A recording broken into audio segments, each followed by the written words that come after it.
শহর কিংবা গ্রাম সর্বত্রই প্রায়ই হকারদেরকে ডেকে ডেকে বলতে শোনা যায়, মাথার জমানো চুল থাকলে বিক্রি করতে পারেন।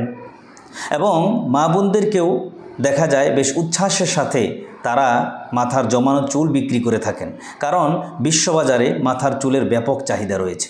কিন্তু প্রশ্ন হলো, মানবদেহের কোনো অঙ্গ প্রত্যঙ্গ যেমন মাথার চুল, কিডনি, চোখ, রক্ত ইত্যাদি বিক্রি করা কি জায়েজ?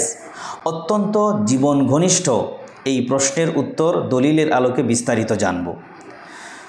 সম্মানিত দর্শক, ফতোয়া হচ্ছে মানবদেহের কোনো অঙ্গ প্রত্যঙ্গ, চুল হোক, কিডনি হোক, রক্ত হোক কিংবা চোখ হোক ইত্যাদি বিক্রি করা জায়েজ নয়, হারাম।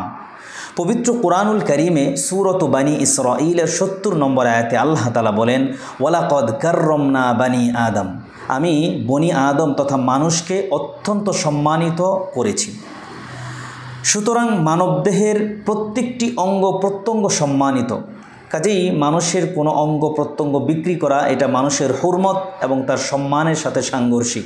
এ কারণে পৃথিবীর সমস্ত ওলামায়ে কেরাম এ ব্যাপারে একমত যে মানবদেহের কোনো অঙ্গ প্রত্যঙ্গ বিক্রি করা জায়েজ নয়, এটি হারাম।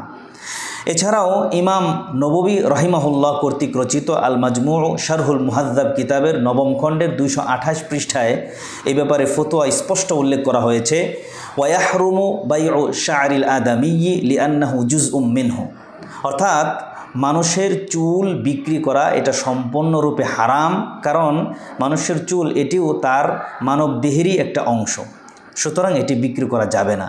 কাজেই মানুষের চুল, কিডনি, চোখ, তারপরে রক্ত ইত্যাদি কোনো অবস্থাতেই বিক্রি করা জায়েজ নয়।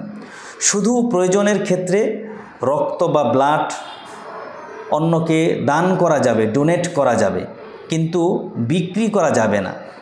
বিক্রি করা কোনো অবস্থাতেই জায়েজ নয়। এক্ষেত্রে আরও একটি মাসআলা বা জরুরি বিষয় মনে রাখা ভালো, সেটি হচ্ছে অনেক সময় আপনি যদি এমন অনন্যপায় হয়ে যান, বিপদে পড়ে যান যে আপনার রোগীকে রক্ত না দিলে তার মৃত্যুর সম্ভাবনা রয়েছে, সেক্ষেত্রে আপনি কোথাও রক্ত কেউ দিচ্ছে না, পাচ্ছেন না, বাধ্য হয়ে যদি আপনি রক্ত কিনেন তো ক্রয় করা ওই সময় আপনার জন্য জায়েজ, ওলামায়ে কেরাম বলেছেন। কিন্তু যিনি বিক্রি করবেন কোনো অবস্থাতেই বিক্রি করা তার জন্য জায়েজ নয়। প্রিয় দর্শক, তাহলে এবার কথা হলো, আমরা যখন মাথার চুল আঁচড়ানোর পরে চুল ঝরে পড়ে কিংবা হাত পায়ের নখ কাটার পরে সেগুলো জমা হয়, সেগুলো আমরা কি করব? এ সম্পর্কে আল আদাবুশ শারঈয়্যাহ কিতাবের মধ্যে ৩য় খণ্ডের ৩৫৮ পৃষ্ঠায় উল্লেখ রয়েছে। বিখ্যাত ইমাম আহমদ ইবনু হাম্বল রহিমাহুল্লাহ এর শাগরেদ হযরত মুহান্না রহমাতুল্লাহি আলাই, তিনি একবার তার উস্তাদ অর্থাৎ ইমাম আহমদ ইবনু হাম্বলকে জিজ্ঞাসা করলেন, হে উস্তাদ, মানুষ তার যে মাথার চুল মুন্ডন করে কিংবা হাত পায়ের নখ কর্তন করে, এগুলো কি করবে? এগুলো কি মাটিতে দাফন করে দিবে নাকি এগুলো ফেলে দিবে? তো ইমাম আহমদ ইবনু হাম্বল রহিমাহুল্লাহ বললেন, ফাকালা ইয়াদফিনুহা, বরং এগুলো মাটির নিচে দাফন করে দিবে। তখন শাগরেদ অর্থাৎ মুহান্না রহিমাহুল্লাহ আবারও প্রশ্ন করলেন উস্তাদকে, রাআইতা আহাদান ফাআলা যালিক, আপনি কি এরকমটা করতে কাউকে দেখেছেন? অর্থাৎ এ ব্যাপারে আপনার কি কোনো দলিল আছে? তো ইমাম আহমদ ইবনু হাম্বল বলেন, ক্বালা নাআম ইবনু উমর কানা ইয়াদফিনুহা, তিনি বলেন, হ্যাঁ, হযরতে ইবনু উমর রাদিয়াল্লাহু তাআলা আনহুমা, তিনি তার সম্পর্কে বর্ণিত হয়েছে, তিনি এগুলোকে মাটির নিচে দাফন করে দিতেন। সুতরাং আমাদের সকলের জানা উচিত যে আমরা মানবদেহের কোনো অঙ্গ প্রত্যঙ্গ বিক্রি করা জায়েজ নয়, এ কারণে আমরা কখনোই এই ভুলটা করব না, এটি সম্পূর্ণরূপে হারাম। আর মানবদেহের একটি অংশ, বিশেষ করে চুল, এটি অত্যন্ত গুরুত্বপূর্ণ এবং সংরক্ষিত একটি জিনিস, ভুলেও এটি যেন যত্রতত্র ফেলা না হয়।